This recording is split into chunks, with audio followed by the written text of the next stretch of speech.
If you worry, then you know that worrying feels awful, and it affects us physically, it affects what we do, it affects our thoughts, and it can really make life feel draining and hard. So this workbook is designed to help you worry less.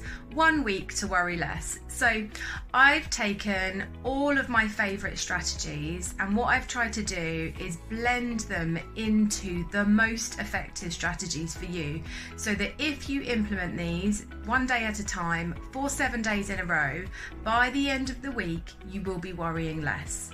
The ideal way for you to use this workbook is to use 1 day at a time, following in sequencing order.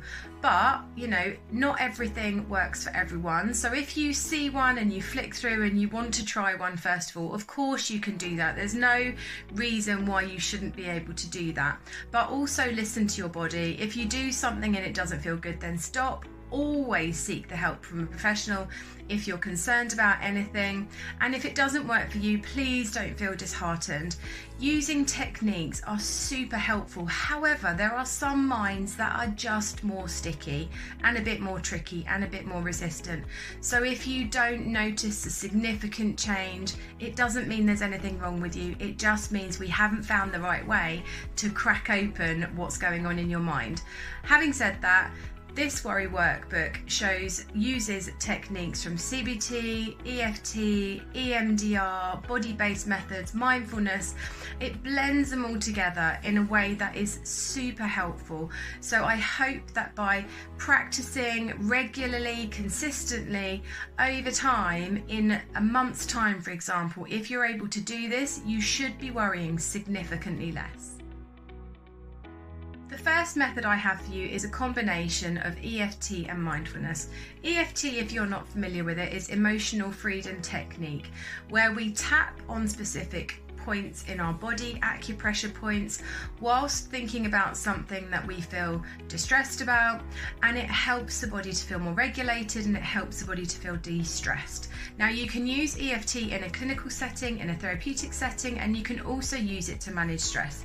This intervention is more of a stress management tool, and I'm combining it with some mindful breathing just to help really get the body feeling a bit more regulated, because when we feel regulated, our brains worry less. So this is how you do it. So you tap on the side of the hand and you do what's called a setup statement, and the setup statement says to the brain, this is the thing that I'm going to work on, this is the thing that I want to focus on. And because we're talking about worries, we are going to say, even though I worry. So even though I have these worries, I accept how I feel. Now when we say I accept how I feel, we're not saying I love it and I'm really pleased that I worry. We're saying this is just where I'm at right now. And we do it 3 times. Even though I have all of these worries and they make me feel really stressed and upset and down, I accept it's where I'm at. Even though I have all of these worries racing through my mind, maybe driving me crazy sometimes, it's where I'm at right now. And the first point that we tap on is the inside of the eyebrow, and we just say all of these worries. And then we go to the outside of the eyebrow. All of these worries that I have. Under your eye. All of these worrying thoughts racing through my mind all the time. Under your nose. All of these worries creating so much stress and tension in my day-to-day life. Under your lips. All of these worries preventing me from doing all the things that I really want to do. And then we tap on our collarbone. All of these worries creating so much stress for me right now. Under your arm. All of these worries. And then on the top of your head, all of these worries. Really, really troublesome. And ideally you'll do this at least 2 to 3 times until you start to notice some sort of change in how you're feeling. And then I just want you to finish off with some mindful breathing. So you can tap with the mindful breathing. And all that is just now we're breathing. We're not saying anything. We're just focusing our attention on the breath. In through the nose, out through the mouth. You can close your eyes if you want to, if it helps you to feel calmer. If you don't like closing your eyes, of course you don't have to.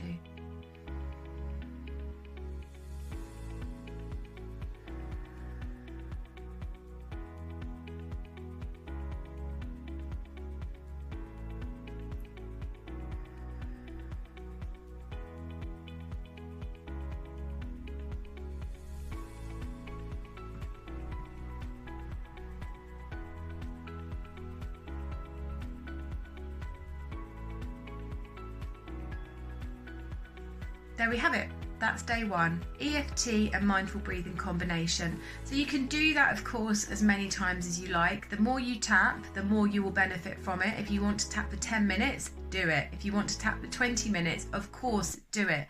Honestly, you can't overdo tapping. You can't over relax yourself with this one. So do it as much as you can fit into your day. If you can only do it the one time for 10 minutes, that's also absolutely fine.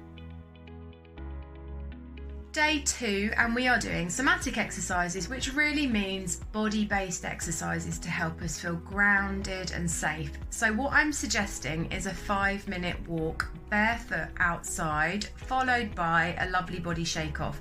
Now, if it's raining and you don't want to go outside barefoot, of course that's absolutely fine, but the idea of this is to help you feel grounded and centered in the present moment. So if you can't go outside and walk barefoot, you can walk around inside barefoot, and what we need to do is focus our attention on the feeling, the physical sensation of the earth on our feet, feeling really centered on the ground, noticing the sensations in our body, and also having an awareness of things that are going on around us. And then when you finish that somatic exercise of just walking for 5 minutes, really slowly, really paying conscious attention to your body and the environment, then I want you to shake off, really, shake off your arms, one by one, shake off your legs. So we're doing some grounding and then we're shaking off the body, and that's your exercise for today, because the idea is the more we get the energy out of our body, the more grounded that we feel, the less our body feels anxious, the less our mind worries. On day three, I want us to start to shift our perspective of our worries, which means start to change your relationship with the worry. Now, you may or may not be aware that worry is our brain's way of trying to protect us. Our brain is trying to keep us safe. It might feel really annoying and frustrating and upsetting, and it might make us feel down if it does it persistently and consistently all the time.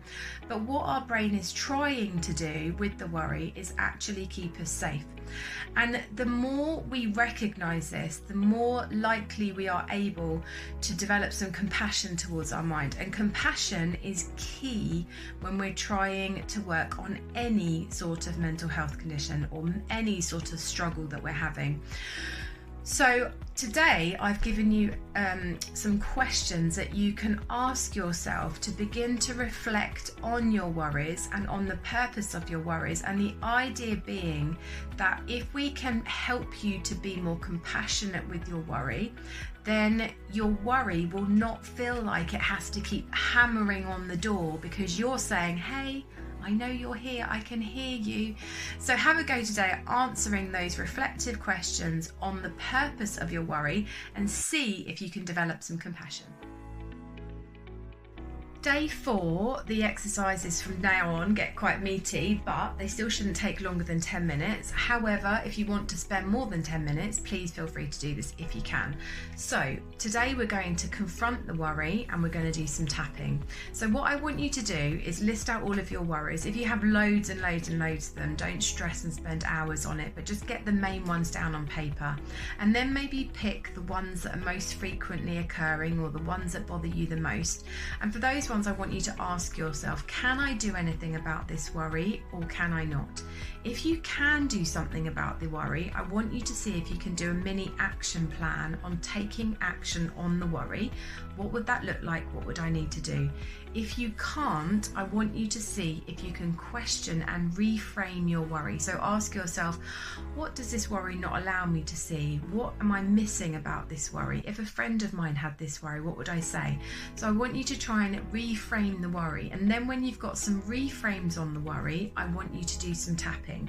So even though I have this worry about the future, which is out of my control, I accept how I feel. Again, you tap 3 times and you do that setup statement. You're telling your brain what you're working on, and then you're moving. This worry that I have about the future, I have no control over it. It scares me to be out of control. I don't like the feeling. Being out of control and worrying about the future takes me away from the now. I want to be present in the now. I don't want to be worrying about the future. You see what I'm doing? So I'm tapping on the reframe of the worry, not the worry itself. So hopefully with the questions that I provide in the workbook, this will be very clear what you need to do. And that's your activity for today. Day 5, ooh, well done, you've made it to over halfway. Today we are going to be doing worry time and stop. So worry time is when you allocate a specific time in the day to worry, and if your worries come to mind outside of worry time, you make a note on paper, you jot it down or you put it in the notes section on your phone, and then you say to your brain, I'll worry about that in worry time. So every single time a worry comes into your brain throughout the course of the day, you make a note of it and you say, I'll worry about you in worry time. I'll worry about you in worry time. And then when it gets to worry time, and I've given some suggestions in the workbook for when this is, what we do is we sit down and we go through the worries one by one. And we're like, now this is the time I will let my brain run riot on this worry, think about all the things that I want to think about in relation to this worry. But when worry time comes to an end, that's it. I don't worry outside of worry time. You have to be really strict with yourself about this. And when we get to worry time, what I want you to do is go through your worries one by one. If you feel like you don't want to worry about it at that point, you're like, doesn't really bother me so much, then don't. It's fine. You don't have to force it. If something really bothers you, again, I want you to tap. So go through the worry that's really troublesome, and again, even though I have this worry, I accept where I'm at, I accept how I feel. So worry time and stop is really effective, because outside of worry time, what it does is it helps us to let go, because we know that we're going to deal with the worry, we're going to deal with it in worry time. When worry time comes, because we've had time to separate from the time that our brain wanted to worry about it, sometimes our brain doesn't want to worry so much. So use the method today, and maybe what you've been doing throughout the week will start to be having an effect as well. And maybe you won't need to spend hours and hours doing this, but always limit your worry time anyway. So I've said 15 to 20 minutes in the workbook. If you've only got 10, because I said things shouldn't take more than 10 minutes a day, 10 minutes is fine. So day 6, we are thinking about, can I take action on any of the worries that I have? And we're going to be doing that with behavioural experiments. So behavioural experiments are really controlled ways of trying to confront situations that make us feel afraid or are difficult, basically. But it's not sort of out of the frying pan into the fire. We're not going to push ourselves into extremely worrying and scary situations. But what we're going to do is devise an experiment to test out the validity of our worries. So I'll give you an example. If you have a worry, say that I'm crap at my job, I'm going to lose my job and everyone hates me. Is there an element of that that you can test? Well, yes, there is. So there are things that I can do. I can look for evidence that I'm crap at my job. I can think about things that people have said, but try to get a full picture. Or maybe I could ask some colleagues, or maybe I could review a CPD that I had, where, you know, see what my boss said about me, see the good and the bad. So when we're doing a behavioural experiment, what we're saying is, can I test out an element of my worry to check out the validity of it? And if what I worry about is true, then I can deal with that. But I can deal with it because I know what the answer is, and I can think about, well, what am I going to do in that situation? The thing about worries is the worst case scenario, and that we think we can't cope with the outcome. If we know that we can and it feels manageable, the worry diminishes. So take a look at the workbook, because I've really laid out how you set out about doing a behavioural experiment, and give it a go today. Day 7, I have saved the best for last, because today's exercise is just so nice, and it's a visualization mixed with EFT. So what I want you to do today is think about you with a worry-free future. What does that look like? What would you be doing? How would you be thinking? How would you be feeling? How would you be spending your time? And I really want you to get detailed with this image of you. It might feel hard. I'm not asking you to do that now and be that now, but I want you to think about what that would look like, but really embody the feeling of you without the worries. What would that feel like? Can you really imagine what that's like? When you have a detailed image of you in the future not worrying, I want you to try and visualize with some butterfly taps. So we butterfly tap like this, where you cross your thumbs over, you put your hands on your heart, and you slowly tap, alternating. And I want you to close your eyes and visualize. Visualize that worry-free future. How are you thinking? How are you feeling? How are you spending your time? Spend a good amount of time there in your worry-free future. And what that does is it sets up the neural pathways of possibility for your brain to start thinking, a worry-free future is possible. And I have a little bonus exercise for you at the end, which is about connection. Now, connection makes humans happy. And when I say connection, I mean feeling connected in a sense of self with ourselves and or with others or other things. So connection doesn't mean you have to go out and spend loads of time with other people. It means that we need to feel like there are spaces where we can be ourselves and really appreciate moments and feel quite grounded and present with things that we really appreciate. So you could connect with other people if there are friends that you're with that really you value spending your time with, that make you feel good, that you feel like you can be true to you with. It could, though, be connecting with animals and being with them and seeing them feel the joy and feeling the love from animals. It could be being in nature. It could be spirituality. It could be connecting with doing things that really make you feel alive and you feel vibrant or feel safe or secure. It really is about helping you feel centered in the moment and having the sense that in this moment, things feel okay. Now, connection is so important when it comes to worries, because worry is about a lack of safety. Connection brings us safety. So they might not feel the same, but actually the more connected we feel, the less likely our worries are going to bother us. And there you have it. 1 week to worrying less. All of my techniques bundled into 7 days. If you made it to the end, hurrah! Gold star. If you didn't, you also get a gold star, because I like giving gold stars to everyone. But I really hope that you found value in the workbook. Of course, you can always reach out to me, ask me some questions. I'm quite happy for you to do that.